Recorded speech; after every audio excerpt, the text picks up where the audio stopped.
Bueno, pues muchas gracias, Ricardo. Muchas gracias también a Luis Medesani por su amable invitación de estar aquí hoy con todos vosotros, con grandes colegas y sobre todo amigos, ¿no? Ya de muchos años, y con lo cual para mí es un placer. He de decir antes de empezar que todos ustedes me están viendo a mí, ¿no? Pero yo también les estoy viendo a ustedes, porque me he revisado el chat y estoy viendo quién está. Veo a Mónica Rochinotti que se está riendo, o sea que les estoy vigilando, ¿eh? Así que no se me distraigan. Bueno, me han pedido con tres grandes panelistas, el doctor Rodolfo Salsalone, José Luis González y Luis Barja, pues revisar este tema, que es un tema que, bueno, pues a mí siempre me ha apasionado durante mucho tiempo. Fue un desafío para mí en los tiempos en que, bueno, pues no sé si están viendo ya la presentación. Sí, estamos viendo, Sí. José Luis. Pues era un desafío, ¿no? Porque era una arritmia, a diferencia de la fibrilación auricular, que es una arritmia, es un caos, y que seguimos sin saber lo que era, pues esto es una arritmia organizada. Entonces, alguna solución tenía que haber y el problema era encontrar con ella, ¿no? Y eso fue desde el principio un desafío. ¿Qué sabemos de esta arritmia? Bueno, les voy a traer esta serie del doctor Reddy. Saben ustedes que durante mucho tiempo, bueno, todavía hoy en día, cuando hablamos de aleteo izquierdo, todo el mundo inmediatamente piensa en el aleteo posablación de fibrilación auricular, que es, pues en esta serie lo ven, pues 90 pacientes, la gran mayoría eran posablación de fibrilación auricular, algunos post cirugía mitral, y idiopáticos, es decir, que no estuvieran los otros dos grupos, pues realmente 6 pacientes, es decir, muy pocos, 7 pacientes. ¿Cuál es nuestra experiencia? Esto es una diapositiva que tuve que presentar en el Congreso Nacional de Arritmias Español hace años. Me pidieron que revisara el aleteo que ocurría sin esta circunstancia.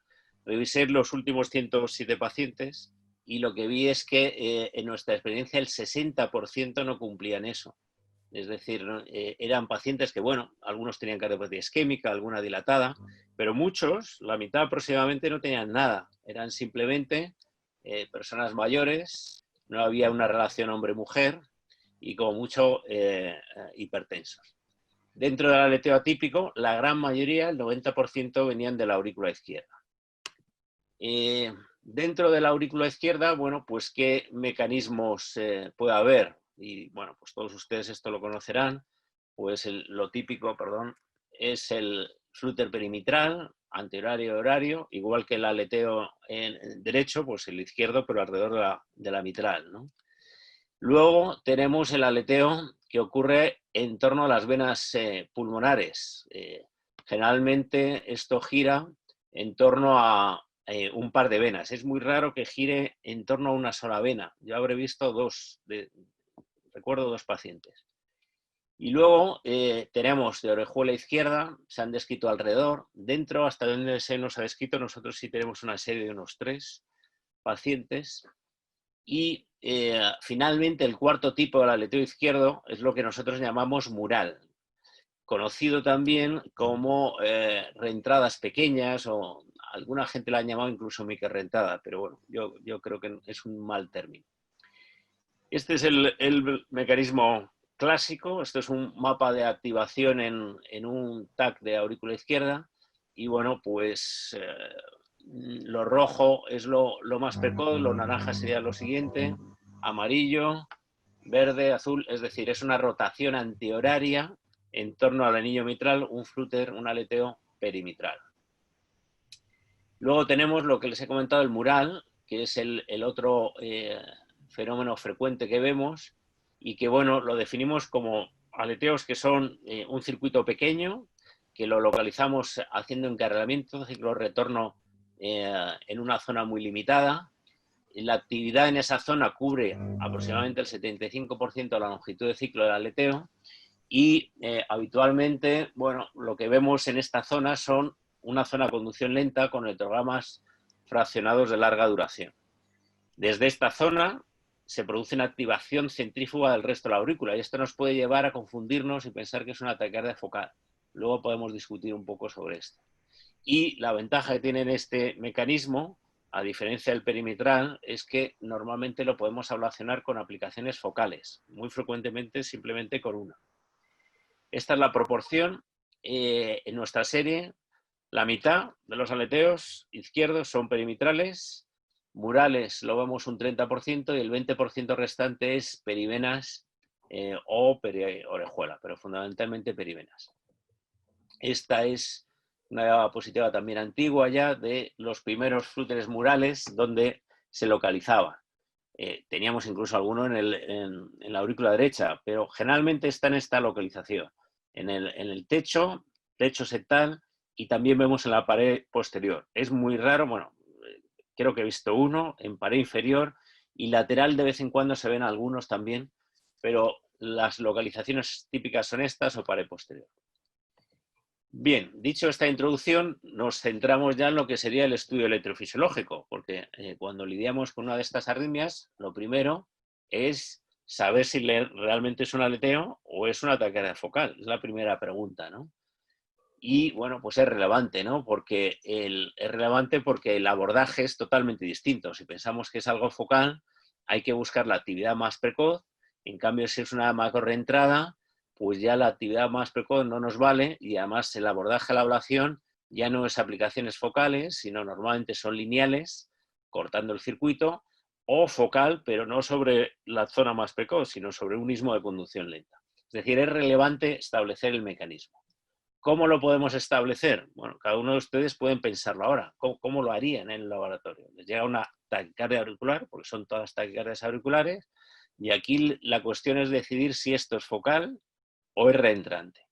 Bueno, lo típico es decir, no, bueno, si tiene una activación centrífuga en el mapa, pues eso será focal. Pero claro, esto depende de la densidad del mapa. Hay a veces mapas que nos pueden parecer que es focal, pero sobre todo en aurículas con mucha cicatriz, y es simplemente porque al tener tanta cicatriz hay partes del circuito que no lo estamos viendo. Es decir, que el mapa centrífugo que mucha gente ha usado mucho tiempo es engañoso. Entonces, ¿cómo lo diferenciamos antes de llegar además al mapa, ¿no? Bueno, pues un truco es el comportamiento. Sabemos que la focal suele comportarse en rachas versus sostenida, que es el aleteo. También las focales suelen tener oscilaciones de la longitud de ciclo, con esta definición, y el aleteo suele ser muy estable, no suele mostrar oscilaciones. Claro, esto no es en valor absoluto, ¿no? Es orientativo. Más cosas, inducción y terminación con estimulación, apoyaría macro reentrada, es decir, aleteo, pero, claro, hay focales que son microreentradas y que pueden ser influenciables por estimulación. O sea que esto por sí solo, aunque nos orientaría, no bastaría, ¿no? ¿Qué más podemos utilizar? Bueno, se ha hablado mucho, y ustedes probablemente lo habrán oído, lo de que la taquicardia tiene que cubrir, si es un aleteo, tenemos que registrar electrogramas cubriendo al menos un 50% del ciclo. Si no lo estamos registrando, pues sería una focal. Claro, eso sobre el papel está muy bien, pero en la práctica, pues primero, eso te obligaría a mapear perfectamente las dos aurículas, pero es que además sabemos que muchos de los aleteos pueden tener un istmo de conducción lenta y no cubrir toda la longitud de ciclo con los registros que obtenemos fuera de este istmo. Con lo cual, este criterio, que durante mucho tiempo se ha utilizado como casi una regla absoluta, yo creo que es malo y se debe abandonar. Lo que creo es quizás más interesante es sensibilidad a adenosina, y realmente esto está basado en una serie de 13 pacientes. Las focales responden muy frecuentemente a adenosina o ATP, y en cambio las macroreentantes, vamos, yo no he visto ninguna que se afectara por adenosina. Y bueno, el diagnóstico final es encarrilamiento. Buscando fusión, que eso en la aurícula cuesta de ver realmente, lo que creo que es más interesante es hacer encarrilamiento y tener ciclo de retorno, que decimos nosotros, buenos, es decir, que iguales que la longitud de ciclo del aleteo, desde puntos distantes. Teóricamente, en una focal podríamos tener un ciclo de retorno igual al ciclo de la taquicardia si estimulamos justo desde el foco. Pero claro, si en dos puntos distantes tenemos dos ciclos de retorno buenos, eso es incompatible con una focal, ¿no? Eso establece reentrada. Y este es probablemente el criterio más útil y más práctico, ¿no? Bueno, para no enrollarme mucho, esto sería el resumen de digamos, cómo debemos hacer el diagnóstico y poniendo énfasis sobre todo esto que hemos dicho del ciclo de retorno. Bien, hecho el primer paso, que es decir, bueno, vale, esto es un aleteo. Lo siguiente que nos tenemos que plantear es decir, bueno, ¿es izquierdo o es derecho? Y dentro de esto englobo derecho, puede ser de vena cava superior, e izquierdo, las venas pulmonares, ¿no? Entonces, ¿cómo lo hago esto? Bueno, si ustedes se lo plantean, pues ¿cómo lo haríamos? Probablemente muchos de ustedes dirán, pues el seno coronario. Vamos a mirar el seno coronario. Claro, el seno coronario, si vemos distal a proximal, pues izquierdo, fenomenal. ¿Todo el mundo de acuerdo? Sí. Y proximal a distal, ¿sería derecho? Bueno, pues esto lo estudiamos hace años. Esta es una diapositiva del doctor Armando Pérez, que presentamos, ya no me acuerdo porque es un antiguo becario súper viejo, ahora está canoso incluso. Y entonces lo presentamos en un congreso y lo que vimos de nuestros aleteos izquierdos en aquel momento, eran pocos pacientes, pero vimos que la mitad, más de la mitad, la activación del seno coronario era proximal a distal, a pesar de un aleteo izquierdo. Claro, si lo pensamos, si tenemos un aleteo perimetral, que es el más frecuente, si es horario, el seno coronario se va a activar distal a proximal. Pero si el aleteo perimetral es antehorario, el seno coronario se activará proximal a distal. Es decir, seno coronario distal a proximal, izquierdo, pero proximal a distal no sabemos. Entonces, ¿qué podemos mirar? ¿Cuál sería el siguiente paso? Entonces, el siguiente paso es mirar la activación de la aurícula derecha, idealmente con un catéter multipolar, pero bueno, puede ser simplemente un mapa de activación. Sabemos que cuando hay una activación secuencial, es decir, no hace un bracketing, un paréntesis, casi seguro que va a ser un aleteo derecho. Si hace un paréntesis, hay que diferenciar si ese paréntesis es una C, es decir, lo más precoz es en la aurícula derecha lateral, o es una D, en cuyo caso sería un aleteo izquierdo o un aleteo derecho septal o un aleteo lower loop, que se dice. Finalmente, aparte del seno coronario y la activación de la aurícula derecha, pues esto hay que validarlo con ciclo de retorno, ¿no? Sabemos que simplemente un ciclo de retorno desde la aurícula derecha lateral prolongado, definido como más de 70 milisegundos, pues casi seguro que va a ser un aleteo izquierdo. Y si podemos incluso utilizar este otro criterio que también pues sugiere aleteo izquierdo. Vale, hemos llegado hasta ese punto y entonces llega el momento de hacer la ablación. Y bueno, pues aquí, antes de hacerla, ¿debemos hacerla o no?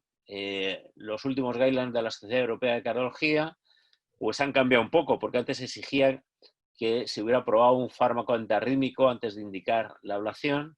Hoy en día, bueno, pues lo que sabemos es que realmente los fármacos van mal en estos pacientes y ya se considera la ablación como clase 1, aunque se pide que para ser clase 1 tiene que estar hecho en centros con algo de experiencia, ¿no? Y eso es el problema, porque si vamos al Registro Nacional de Ablación con Catéter español, pues vemos que esto es el número de centros que practican los distintos sustratos. Ven que intranodal es pues, el 97% de los centros, vías accesorias el 91%, y la taquicardia macrorrentante, auricular macrorrentante, pues no llega al 60% de los centros, igual que las TBs, ¿no? Es decir, es una arritmia que se aborda por pocos laboratorios, representa muy pocos pacientes y el éxito de ablación, siendo estos pocos pacientes probablemente seleccionados, pues es relativamente bajo, ¿no? Con lo cual hay que admitir que es una arritmia difícil. Y entonces, bueno, pues ¿cuál es el truco para esta arritmia? Pues truco yo no les puedo dar un poco lo que yo considero las 5 claves que hay que seguir, ¿no? Y para mí esas 5 claves son, la primera es ilusión y paciencia, la segunda es preparación, cartografía, ablación e imaginación. Vamos a revisar rápidamente cada una de ellas, si nos da tiempo la última, que no lo sé, pero bueno, veremos. Paciencia e ilusión. Bueno, pues lo que decía al principio, es una arritmia compleja y entonces hay que ir sin prisas, idealmente un solo caso. Bueno, esto ahora ya no lo hacemos, pero antes lo cumplíamos a rajatabla. Hay que ir descansado y hay que ir con la idea de que puede ser necesario hacer más de un procedimiento, sobre todo si incumplimos las dos condiciones previas. Vamos con prisa, no vamos descansados. Y además, el repetir el procedimiento, que no es nada excepcional antes, no, era frecuente que en muchos sustratos, incluso hoy en día no es infrecuente pacientes con vías accesorias que haya que repetir. Entonces, esta taquicardia no hay que rasgarse las vestiduras, como decimos en España y me imagino que también en Argentina, el tener que repetirlo, ¿no? El repetirlo muchas veces nos da la opción de analizar lo que hemos visto en el primer procedimiento, lo que hemos hecho bien, lo que hemos hecho mal, y se nos ocurren muchas veces cosas que no hemos hecho en el primero, ¿no? También hay veces que tenemos lo que llamamos fluterío. Metes al paciente y te un aleteo, luego cambia a otro, luego cambia a otro, es un infierno. Porque además no te vale, dices encarrilamiento, ¡buah!, estimulas a otro flute. Dice, bueno, pues voy a hacer solo mapeo de activación, pero también cambia. Entonces, hay días que es un infierno y otro día le traes al paciente y es aleteo súper estable. Es decir, que, bueno, esto también hay que tenerlo en cuenta, ¿no? Sobre todo lo que hay que tener en cuenta es que es una arritmia organizada, a diferencia de la FA, y por lo tanto debería tener una solución, ¿no? Siguiente punto es preparación. Bueno, aquí la preparación, el pre es muy parecido a la fibrilación auricular en cuanto a anticoagulación, suspendemos fármacos idealmente y bueno, antes hacíamos el TAC, ahora con las geometrías tan buenas de los navegadores ya no es necesario. Durante, igual que la FA, heparinización alta y bueno, nosotros no solemos usar anestesia general, usamos sedación profunda con este régimen. Con esto controlado por una enfermera, pues en principio va bien. Catéteres, solemos usar un setting bastante estándar, un catéter senoconario. Hubo un tiempo que usábamos tetrapolar, pero era un error, porque es interesante tener bien definida la secuencia del seno coronario y también nos puede valer como referencia del Nevadori y para hacer el transeptal. Solemos utilizar cuando usamos en site un bipolar de fijación activa que ponemos en el septo. Esto suena un poco raro, pero realmente si uno pone dispositivos no es raro.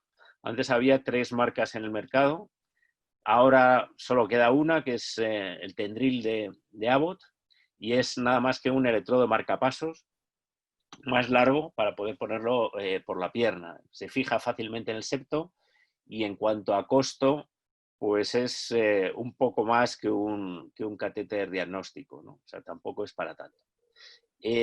Otra cosa que hacemos es ponemos un catéter multipolar, 24 o 20 polos en la aurícula izquierda, que esto a mucha gente también le llama la atención, que pues no, creo que no debería llamar la atención porque para la FA solemos meter 2 catéteres en la aurícula izquierda, pues, y para el eteo común muchas veces usamos un catéter multipolar, lo cual no debe resultar tan extraño, ¿vale? ¿Para qué nos vale? Bueno, antes lo usábamos para anatomía, también puede valernos para estimular. Yo creo que lo más útil es, nos vale muchas veces si hacemos líneas para evaluar las líneas, estimulando a ambos lados, y sobre todo para lo que nos vale es, muchas veces este aleteo puede cambiar de secuencia. Si no tenemos un catéter multipolar no nos vamos a dar cuenta, nos va a costar y y vamos a tener dudas. Hay que hacer un nuevo mapa o no. Es decir, teniendo esto, pues realmente nos ayuda. Catéter de ablación no me voy a entrar demasiado. Básicamente hoy en día es punta irrigada. Antes, cuando usábamos el navegador remoto, pues magnético, pero bueno, hoy en día punta irrigada. Este es el setting estándar, catéter multipolar en la aurícula izquierda, el del seno coronario, el de ablación y el bipolar, que en este caso se emplazó un poquito más hacia la región gisiana, que está bien porque se queda muy estable, está mal porque tienes muy poco registro auricular, que viene bien tener una aurícula como referencia del mapa de activación. Bueno, el tercer punto era cartografía, que es quizás lo que probablemente a ustedes más les interese. La cartografía, pues hay 2 tipos de mapas, o varios, ¿no? Pero principio yo considero que el mapa de activación, propagación y voltaje es lo mismo, es el mismo mapa, pero vamos mostrándolo de formas diferentes.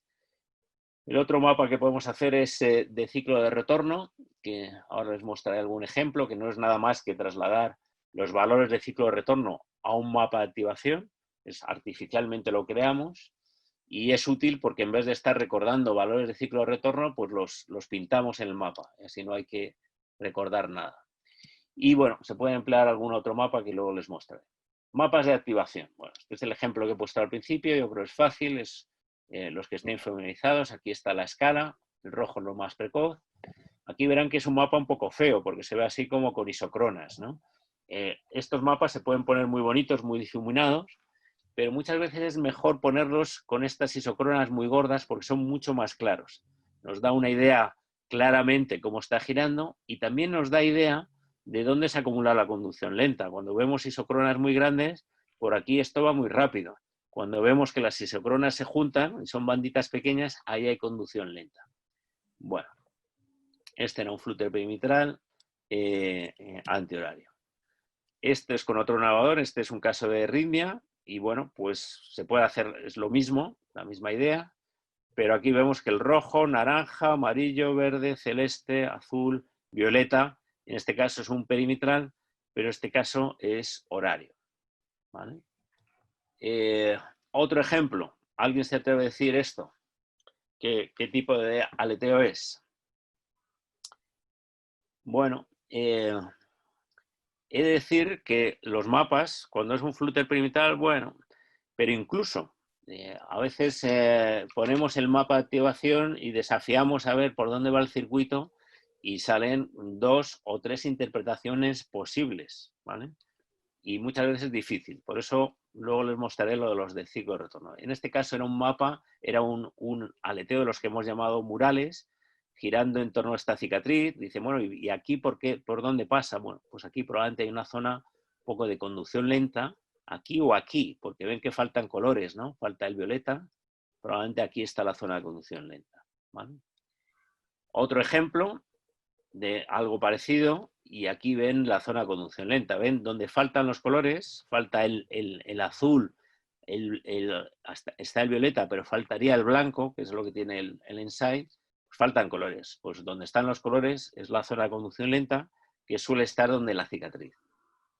Bien.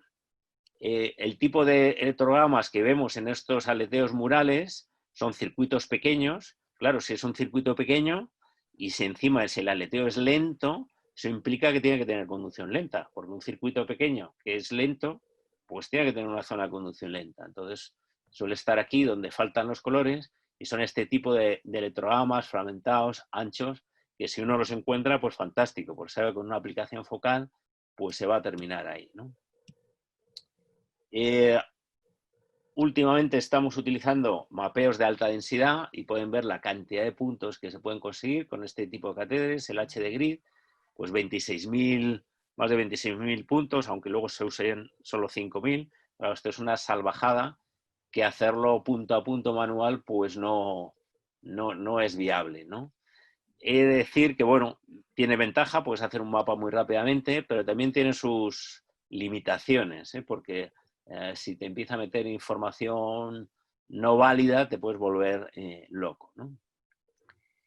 Los mapas de propagación. Realmente un mapa de propagación no es más que un mapa de activación en movimiento, con lo cual yo no soy muy entusiasta de ellos, pero bueno, pueden ayudar a comprenderlo.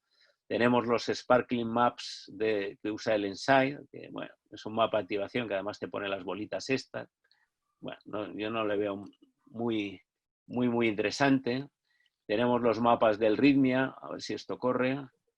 Y bueno, pues ya no recuerdo qué aleteo era este. Aquí lo ven. Perimetral, antihorario. Entonces ven cómo gira por aquí, viene por aquí y bueno, tarda un poco a aparecer, pero vuelve a aparecer, ¿vale? Este sería otro. Este era perivenas izquierdas. Y bueno, cuando uno lo ve en movimiento, pues quedan muy bonitos y tal, pero a veces cuesta, uno se tiene que parar a ver realmente por dónde va, ¿no? O sea, la activación yo creo es importante, es interesante, pero hay que decir que que no es 100% todo, ¿vale? Todo esto era el mismo paciente, ya no me acuerdo, era perivenas izquierdas, pero girando en el otro sentido. Ven que por la pared posterior sube, ahora el frente, antes bajaba, y bueno, ven cómo sube, ¿no? Bien, los mapas de voltaje sería otra, sobre el mismo mapa, pero cambiar a la pestaña voltaje, y bueno, pues vemos áreas normales en violeta y de cicatriz, pero hay grandes variaciones. Esto también fue un trabajo que presentamos hace años, y bueno, pues veíamos extremos, ¿no? Todos los pacientes en general es muy raro que haya un aleteo izquierdo sin cicatriz, prácticamente todos tienen, ¿vale? Los pocos casos que he visto han sido fundamentalmente ablación de venas pulmonares, pero es muy raro. Esta era la superficie media de cicatriz que encontrábamos, y tuvimos pacientes con cicatriz masiva, como es este caso, y algún paciente sin cicatriz endocárdica, ahora que se está hablando del epicardio en la aurícula, ¿no? Vale, aquí ven dos extremos, ¿no? Este con esto y este con esto. Vale. Mapas de ciclo de retorno, que los considero bastante interesantes y sobre todo usados en combinación con los previos. Bueno, este es uno preliminar de aquellos entonces, era un flúter perimetral, y lo pueden ver un poco más fusionado con el TAC, y aquí lo que hacemos es convertimos los valores de ciclo de retorno en valores de activación, de forma que el blanco es un ciclo de retorno exacto, es decir, 0 de diferencia con el aleteo. El rojo o el rosa es más 10, rojo más 20, naranja más 30 y así progresivamente. El violeta pues es más 120, es decir, muy alejado, ¿vale? Entonces pueden ver que lo blanco está pegado a la válvula mitral, es decir, es un aleteo perimitral, ¿no? Y la pared posterior, los ciclos de retorno son muy prolongados, ¿no? Entonces, si esto lo combinamos aquí no lo tengo, pero con activación, pues tenemos la fotografía completa, ¿no? Tenemos el mapa de ciclo de retorno, nos dice dónde está el circuito, y el mapa de activación nos dice cómo está girando, nos confirma si es así, nos dice cómo está girando y nos puede decir dónde está la zona de conducción lenta. Este es otro ejemplo. Vemos aquí un mapa de activación y bueno, uno puede tener sus dudas, ¿no? ¿Es esto un aleteo perimetral? ¿Está bajando por aquí, subiendo por aquí? ¿O estará dando vueltas aquí? Bueno, yo creo que muchas veces los mapas de activación son complicados. Ahora, vemos en este mismo paciente el mapa de activación de ciclo de retorno, ven que lo blanco, es decir, donde realmente está el circuito es esto. Y luego vemos que se está rodeando de colores de forma centrífuga. Es decir, hemos rodeado lo blanco de ciclos de retornos peores. Hemos acorralado el circuito, es decir, el circuito es esto. Realmente el giro es aquí, es así. No es alrededor de la mitral, ¿no? Y entonces hay que buscar pues, una zona de conducción lenta ahí. Bien, otro ejemplo, bueno, pues aquí, ¿qué es esto? Un aleteo perivenas, pues si vemos el mapa de ciclo de retorno, pues incluso está un poco desviado el circuito. Lo blanco está más pegado a las derechas, ¿no? Y nuevamente era buscar por aquí una zona de potenciales fragmentados, y bueno, pues ahí normalmente se soluciona. Este otro paciente, ¿qué les parece? ¿Qué tipo de aleteo puede ser? Este es un TAC, y vemos los colores, bueno, veríamos rojo, naranja, amarillo, verde, celeste. Bueno, parece que es un perimetral, pero es un perimetral que parece que se tumba hacia atrás, ¿no? Pero claro, entonces, ¿por qué hemos hecho aquí las aplicaciones? Nos caía mal el paciente y le hemos empezado a quemar. Bueno, pues si vemos el mapa de ciclo de retorno, vemos que lo blanco está pegado a la mitral. ¿Por qué pasa esto del mapa de activación? Bueno, no es tan sencillo. A veces tienes, digamos, zona de conducción lenta, aquí tarda en llegar al otro lado, pero esto sigue cruzando, ¿vale? Entonces, bueno, yo creo que la combinación de las dos cosas es una herramienta muy potente. Este es un caso que les quiero poner un poco desafiante. Este era un aleteo de un chico joven que tenía un Noonan. Y bueno, pues esto es un catéter colocado en la aurícula izquierda. Y bueno, primera pregunta. ¿Cubre esto el 50% de la longitud del ciclo del aleteo? Pues no. Entonces es focal, ¿no? Bueno, le hacemos un mapa de activación, y aquí ven el mapa de activación, muy bonito, todo degradado. Lo blanquito es lo más precoz. Y entonces aquí la pregunta es, mecanismo de la taquicardia y dónde y cómo aplicaría radiofrecuencia. Entonces, bueno, yo suelo hacer esta pregunta y, bueno, normalmente uno aplicaría aquí, ¿vale? Pero como estamos hablando de combinar la activación con ciclo de retorno, vamos a encarrilar un poco. Tampoco cuesta tanto. Es un aleteo lento, con lo cual si está bien sincronizado el estimulador, es raro que lo vayamos a degenerar o terminar. Podemos estimular, era un aleteo a 500, pues, estimulando a 450, pues es raro, si está bien sincronizado y capturamos bien, que lo vayamos a terminar o degenerar a FA. Bueno, ciclo de retorno. Lo morado es lo violeta muy alejado. Lo blanco pertenece al circuito. ¿Es esto focal? Pues no, porque esto es ciclo de retorno 0 y aquí es 0. Esto no puede ser focal. Tenemos puntos que pertenecen al mecanismo de la taquicardia separados, ¿no? Entonces dice, bueno, pues el circuito está aquí. Hacemos ahora un mapeo de más densidad y ya vemos que no es tan focal. Había una zonita aquí con unos heterogamas raros que, bueno, si los ven aquí, ven que moviendo el catéter lo hacía muy poquito, teníamos heterogamas que iban justo detrás y si lo movíamos un poco, pero muy pocos milímetros, ya no aparecían aquí, aparecían aquí. O sea, un cambio temporal brutal, ¿no? Y además electrogamas muy fragmentados. Bueno, pues aplicando en esa zona que no sé si la he puesto antes, eran estos puntos, pues ahí se fue, ¿no? Entonces, bueno, pues hemos tardado un poquito más de lo que hubiéramos hecho a lo mejor en poniéndonos a aplicar líneas así, pero la ablación, pues con 2 aplicaciones se ha terminado, ¿no? O sea, yo creo que merece la pena invertir el tiempo por eficacia y por complicaciones, porque las complicaciones se relacionan muchas veces con la cantidad de aplicaciones que damos. ¿Qué más cosas podemos hacer? Bueno, pues otro caso que les traigo aquí un poco desafiante. Mapa de activación, aurícula izquierda. ¿Qué les parece? ¿Dónde está el circuito aquí? Yo lo veo todo muy verde. A lo mejor es que la escala está mal. Bueno, la escala está bien, está muy abierta, ¿vale? Y vemos que faltan un montón de colores, muchísimos. Bueno, pues venga, vamos a hacer un poquito de encarrilamiento. Vamos a hacer un aleteo lento. Ven aquí que va de 200 a menos 200, al menos 400. ¿Vale? Hacemos igual, violeta muy alejado y todo lo blanco, que además está rodeado de puntos de ciclo de retorno más prolongado, es decir, hemos acorralado el circuito, pues aquí está lo blanco. Vale, perfecto. Lo tenemos acorralado. Aquí vamos a mapear despacito y bien a ver si encontramos electrogramas fragmentados.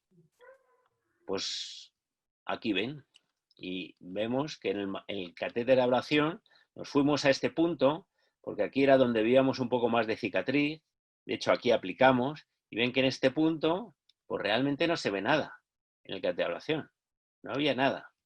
Pero, fíjense que estimulando con extras, fíjense lo que pasa. Parece que ha terminado el aleteo, pero sin aparente captura. Entonces, ¿cómo hemos podido acabar un aleteo sin capturar la aurícula? La única forma es capturando la zona de conducción lenta. Es decir, cuando se ve este fenómeno, estamos en el istmo maligno. Entonces, ahí, de hecho, aplicando radiofrecuencia, pues una aplicación focal lo acabó. Y eso nos lleva a la aplicación, ¿no? Entonces, ¿cómo hay que abordar estos pacientes una vez que nos hemos aclarado, sabemos cómo es el circuito? Bueno, pues sabemos que las macrorentadas pueden ser así y un abordaje es hacer una línea entre 2 obstáculos que transecten el circuito. Pero también sabemos que podemos, si hay zona de conducción lenta, podemos ir a aplicaciones focales que van a ser pues efectivas y menos agresivas, ¿no? Entonces, siempre que podamos una aplicación focal, mejor que una lineal. Claro, dices, ¿y cómo lo sé? Bueno, pues al final es mapeo, ¿no? Pero tienes algunas pistas, lo que hemos dicho. Si el circuito es pequeño y el aleteo es lento, necesariamente tiene que haber una zona de conducción lenta, ¿vale? Y que además va a ser más fácil de localizar, ¿no? Buscar potenciales mediastólicos. Hay otras veces que no es así, es un aleteo perimetral, entonces tenemos que ir a aplicaciones, a hacer una línea, catéter irrigado, el istmo mitral clásico, que es entre el anillo mitral y la vena pulmonar inferior izquierda, pues es complicado. Yo sugiero este que es más largo, pero a nosotros siempre nos ha ido mucho mejor. Luego, idealmente, hay que validarlo. Aquí les traigo varios ejemplos. Ven un ciclo de retorno, yo creo que es fácil, es un aleteo aquí en la pared posterior y de hecho pues aplicamos aquí se fue. El mapa de activación, bueno, no es tan claro, ¿no? Ya sabiendo cómo es el ciclo de retorno, pues bueno, sí, parece que está dando vueltas aquí, ¿no? Pero bueno, lo importante es que localizamos el circuito, parece que aquí es donde faltarían los colores, aunque es un mapa con poca densidad, es un caso antiguo, pues aplicando aquí se acabó, ¿no? Y aquí viene el ejemplo, ¿no? O sea, aquí empezó la aplicación, aquí se fue. O sea que es interesante este abordaje. Pero otras veces no, otras veces pues hay que hacer líneas. Este otro caso es más reciente, con Rythmia, y esta línea es muy larga comparada con la otra, pero es una línea habitualmente que suele funcionar, ¿vale? Muchas veces porque, por lo que decíamos antes, los pacientes donde suelen tener la cicatriz es aquí, con lo cual muchas veces no hay que ni siquiera ni que completarla, ¿no? Idealmente luego hay que validarla igualmente, es decir, hay que estimular a ambos lados de la línea. Aquí estamos estimulando desde este par 17-18 y el 15-16 es el último en llegar.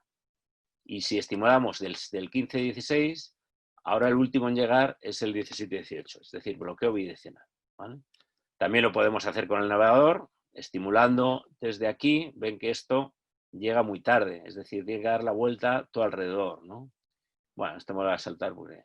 Y el último punto sería imaginación, ¿no? ¿Qué es esto de imaginación? Bueno, pues imaginación es importante porque muchas veces estos circuitos pueden ser complejos, podemos tener dos girando al mismo tiempo. Es decir, que yo creo que hay que muchas veces estar imaginando cómo va esto. Disposición de circuito, circuitos simultáneos, diseño de la ablación, estructuras vecinas. Y aquí les traigo un ejemplo publicado por el famoso doctor Alejandro Estrada. Pues un aleteo perimetral que además nos hizo quedar muy bien porque lo planificamos para transmitirlo en directo en un congreso europeo. Hicimos un primer procedimiento que no conseguimos ablacionar. Aquí una línea de un perimetral y en este punto no había forma de ablacionar el aleteo. Entonces, bueno, pensamos que era edema y tal, como teníamos que retransmitir un caso al europeo, pues dijimos, perfecto, este caso que ya sabemos dónde está, vamos a quedar fenomenal, vamos a hacer el mapeo, pues mira, aquí está el gap, y ya vamos a ir y vamos a triunfar. Pues nada, lo hicimos todo muy bonito, pero imposible ablacionar el aleteo, quedamos fatal. Y entonces, bueno, como la señora seguía con aleteo incesante, al final lo que se nos ocurrió fue esto, que fue ir con la aorta, a través de la aorta, que se apoya justo en esta posición, en el techo de la aurícula, y aquí aplicando, pues se fue el aleteo. De hecho, aquí lo ven, es la aorta y detrás es la aurícula izquierda. Realmente es que la separación es mínima. Esto es antes de la aplicación, bueno, y aquí ven cómo acaba el aleteo. Y esto es después de la aplicación. Ya ven que hay algo de edemita, es lo único que no nos gusta tanto, ¿no?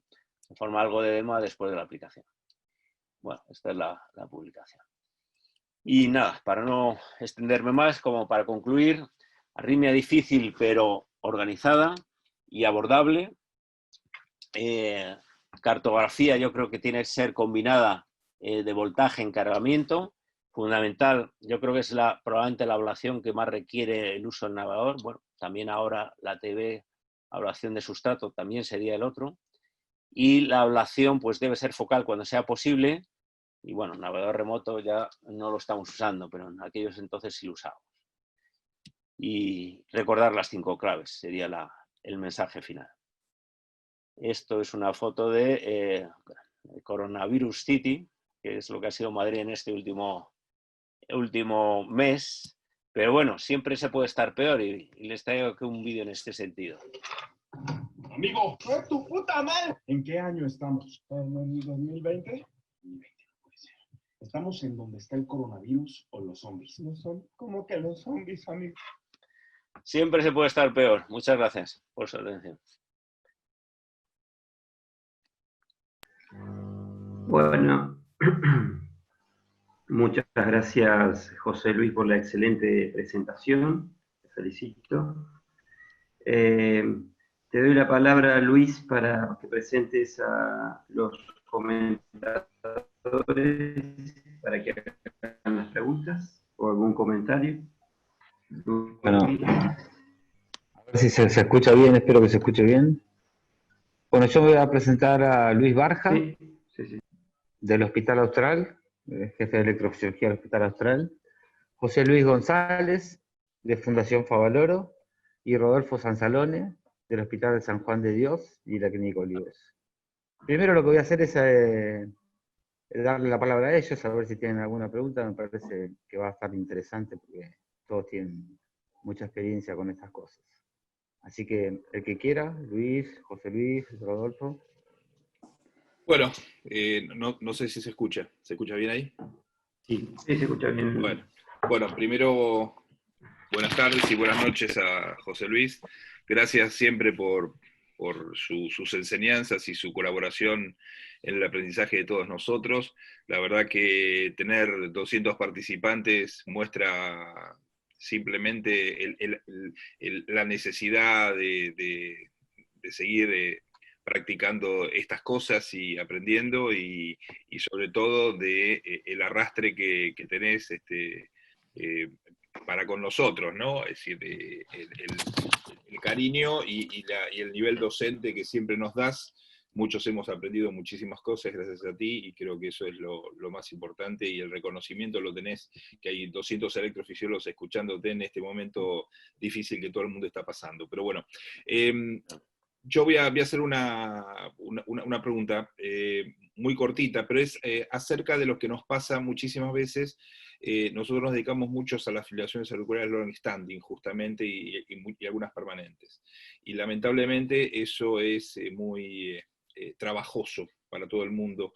Pero la realidad es que algunos trabajos, y a nosotros nos ha sucedido, que este cambio del sustrato nos da la posibilidad, y así como en la FA paroxística, tener un aleteo parecía una complicación, de hecho estaba registrada como una de las complicaciones en la FA aguda, paroxística, por supuesto, y nos agarramos la cabeza, decíamos, bueno, estamos empeorando los pacientes. La verdad que el cambio de sustrato, de algo complejo, cuando se hace una desfragmentación, cuando se hace el aislamiento, líneas, CAFES, Vox, y otros tipos de técnicas, parecería que, sobre todo cuando se toca bien claramente el seno coronario, la desfragmentación y el pasaje a otros tipos de arritmias reentrantes, nos pone contentos, porque estamos pasando y cambiando el sustrato de una FA realmente muy compleja a algo que sabemos que, como tú bien lo has dicho, tiene solución, y ahí nos agarramos la cabeza, porque es una arritmia ya macro reentrante, que deberíamos de ponerle muchísimas más ganas para poder solucionar. No obstante eso, ya nos agarra tarde,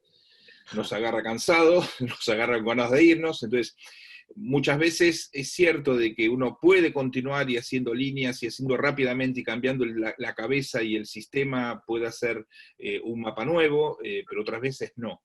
¿Qué nos sugiere en esos casos? Es decir, cardiovertir, esperar que el paciente vuelva, tratar de hacerlo, y en base a tu experiencia. Sí, gracias, Luis. Yo creo que lo has definido perfecto. O sea, yo creo realmente, y vamos, es una editorial que hice hace muchos años a un artículo que salió en el Journal Cardiovascular Electrophysiology.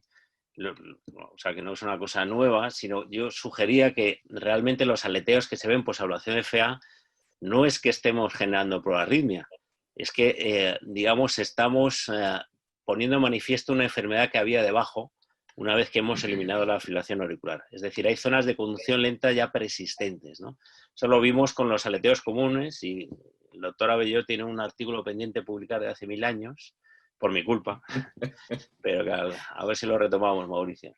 Y entonces, bueno, pues yo creo que, de hecho, lo ves, los pacientes que hacen ablación FA persistente permanente, cuando empiezan a hacer aleteo ya no hacen FA. Entonces o hacen FA o hacen aleteo. Es decir, no es que hayamos generado algo nuevo, lo hemos convertido. Lo cual es muy buena noticia, como dices tú, porque en un aleteo, en principio, puedes buscar una solución. El problema es lo que dices tú. Dices, bueno, haces un procedimiento de ablación de paroxística, pues bueno, son las venas, pero normalmente esto lo ves en las formas más persistentes, sobre todo si ya empiezas a hacer más sustrato en la aurícula izquierda. Entonces ya te pilla ya cansado, luego nunca sabes si eso es un fenómeno transitorio o va a estar. Entonces yo creo que no hay que rasgarse, lo que decía antes, las vestiduras por decir, bueno, pues tantas horas de procedimiento, paro, y luego en un segundo procedimiento, viendo si eso recurre o no recurre, pues ya te lo planteas. No. Es verdad que los electrofisiólogos pecamos de perfeccionistas y querer solucionar todo, pero también hay que balancear. Cuanto más dura el procedimiento y más quemas, pues empieza a aumentar el riesgo de complicaciones, ¿no? Muchas gracias. José Luis o Rodolfo. ¿Rodolfo? Sí. ¿Puedo? ¿Tenés alguna excelente presentación? Realmente me encanta. Ya te he escuchado varias veces este tipo de presentaciones y agregás casos cada vez más interesantes. ¿Has tenido algún caso de aleteo entre las dos aurículas? Sí, 7. ¿Cómo lo resolvías? ¿Dónde es el lugar más, ¿dónde es el lugar más adecuado para aplicar en esos casos? Pues mira, muy buena pregunta y muy interesante. El primero que tuvimos fue más curioso porque, claro, yo creo que es mucho más frecuente de lo que la gente piensa. Porque, ¿sabes cómo nos dimos cuenta? Porque era un flúter horario. Además, tengo que ver los que están publicados. En nuestra experiencia son todos horarios, ¿vale? Entonces, ¿cómo te das cuenta? Porque tú coges, ves la secuencia en la aurícula derecha y ves un aleteo ísmico normal, ¿no? Un poco lento, pero un aleteo normal, ¿vale? Entonces, ¿qué ocurre? La secuencia es perfecta. Puedes hacer hasta ciclo de retornos y en la aurícula derecha, 0. Pero ¿cuál es el problema? Que en un aleteo horario, el seno coronario va de distal a proximal. Y eso en un aleteo derecho es imposible. Entonces, por eso nos dimos cuenta y, bueno, puedes hacer varias cosas. Al final lo que tienes que hacer, claro, encarrilas en el seno coronario y te salen buenos, pero ¿es eso suficiente? Un truco que hemos hecho en varios es estimular la aurícula izquierda. Pero estos tipos de aleteos se ven generalmente en pacientes que tienen el septo destruido. O sea, que se le ha hecho una cirugía de tabique, el trasetar es complicado. Entonces dices, ¿cómo consigues estimular la aurícula izquierda? El techo, normalmente es lo que falta. Un truco es meter un catéter en una arteria pulmonar, en la rama, y desde ahí puedes capturar el techo de la aurícula izquierda, ¿vale? Y bueno. Entonces, en estos pacientes normalmente los hemos querido documentar muy bien, te tiras 4 horas, mapa de activación, tal cual. Ablación, una línea en el istmo cabo-tricuspidio. Y entonces las enfermeras cogen y dicen, y aquí 4 horas para luego acabar quemando como siempre. Pero bueno, es que, ¿qué habéis estado haciendo? Tonterías, como siempre.